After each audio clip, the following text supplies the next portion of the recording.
ఓటర్లలో చైతన్యం, ఓటింగ్పై అవగాహన.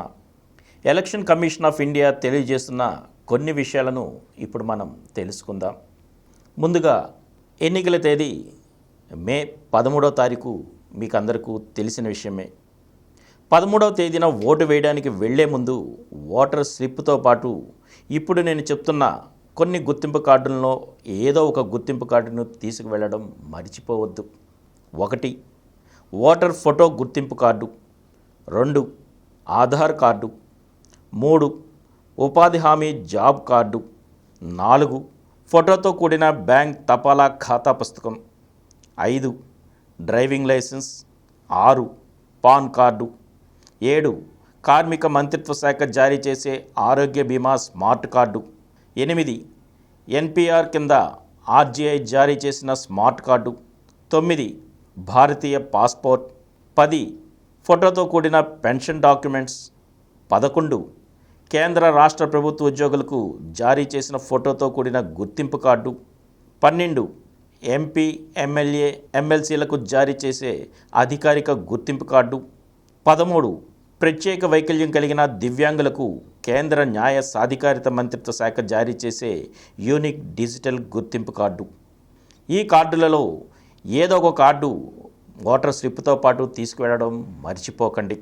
ఇక ఓటింగ్ వేసే విధానం తెలుసుకుందాం.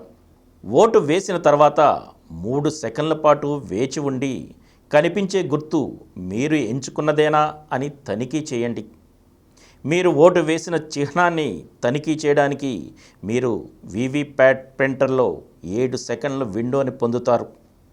అది సరిపోలకపోతే బూత్లోనే ఉండి దాని గురించి ఫిర్యాదు చేయండి. సమస్యను లేవనెత్తిన తర్వాత మీకు సంతకం చేయడానికి ఫారం 17C ఇవ్వబడుతుంది. ఆ తర్వాత టెస్ట్ ఓటింగ్ ఉంటుంది. మరియు సమస్య అలాగే ఉంటే ఆ బూత్లో ఎన్నికలు నిలిపివేయబడతాయి. మనవంతు కృషి చేద్దాం, బాధ్యతగా ఓటు వేద్దాం.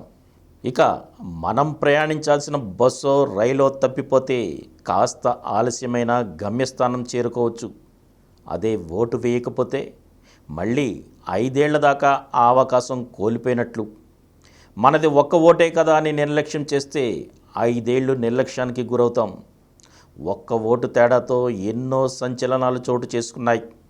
ప్రభుత్వాలు కూలిపోయాయి. ఎందరికో అధికారాలు దూరమయ్యాయి. చేతికంది వస్తాయన్న అవకాశాలు రాకుండా పోయాయి. వాటిల్లో కొన్ని ఉదాహరణలు ఇప్పుడు చూద్దాం. 1999లో ఒక్క ఓటు తేడాతో వాజ్పేయి అధికారం కోల్పోయారు. ఒక్క ఓటు తేడాతో ఆంగ్లంపై గెలిచి హిందీ మన దేశ జాతీయ భాషగా గుర్తింపు పొందింది. 2008లో రాజస్థాన్ శాసనసభ ఎన్నికల్లో ఆ రాష్ట్ర పిసిసి అధ్యక్షుడు సిపి జోషి ఒక్క ఓటు తేడాతో ఓడిపోయాడు. ఆయన గెలిస్తే ముఖ్యమంత్రి పదవి వరించేది. 1576లో అమెరికాలో ఒకే ఒక్క ఓటు తేడాతో జర్మన్కు బదులుగా ఇంగ్లీషు అధికార భాష అయింది. 1714లో ఒక్క ఓటు తేడాతో కింగ్ జార్జ్ I ఇంగ్లాండ్లో పీఠమెక్కారు.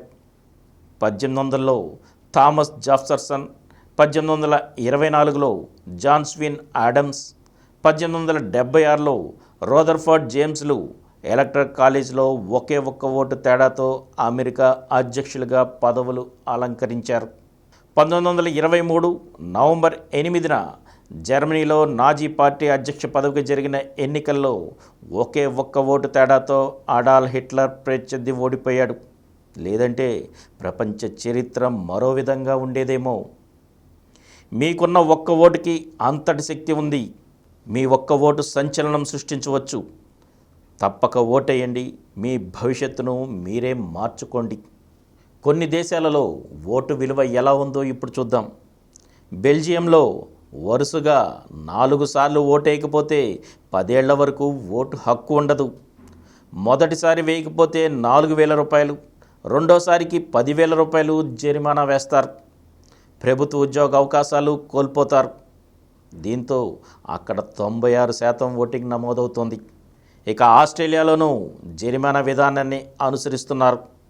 ఓటు వేయకపోతే వారం రోజుల్లో జరిమానా చెల్లించాలనే నిబంధన ఉంది.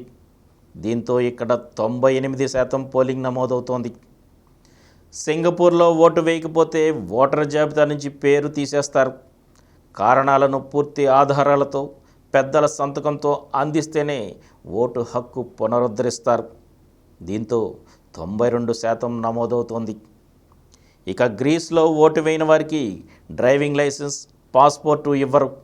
బలమైన కారణాలు చూపితే తప్ప వాటిని పునరుద్ధరించరు. ఇతర సౌకర్యాలపైన ఆంక్షలు విధిస్తారు. ఇక్కడ 94% ఓటింగ్ నమోదవుతోంది. ఇక్కడ మన దేశంలో ఇలా మనం ఆంక్షలు విధించుకోకుండా స్వచ్ఛందంగా అందరం కలిసి ఓటు వేద్దాం. మే 13 కేవలం తేదీ మాత్రమే కాదు, అది మన దేశ భవిష్యత్తును రూపొందించే అవకాశం. మన బాధ్యత మన ఒక్కరికే కాదు, మనం ప్రాతినిధ్యం వహించే ప్రతి ఒక్కరం ఓట్లు వేద్దాం. ఇతరులతో కూడా ఓట్లు వేసేటట్టు చేద్దాం. ప్రజాస్వామ్యం యొక్క శక్తితో మన గొంతులను ప్రతిధ్వనిద్దాం. ఇది మన సమయం, ఇది మన బాధ్యత. తప్పక ఓటేద్దాం. చివరిగా మన పురోగతి కోసం, మన సంక్షేమం కోసం, మన సంతోషం కోసం తప్పనిసరిగా అందరం కలిసి ఓటు వేద్దాం.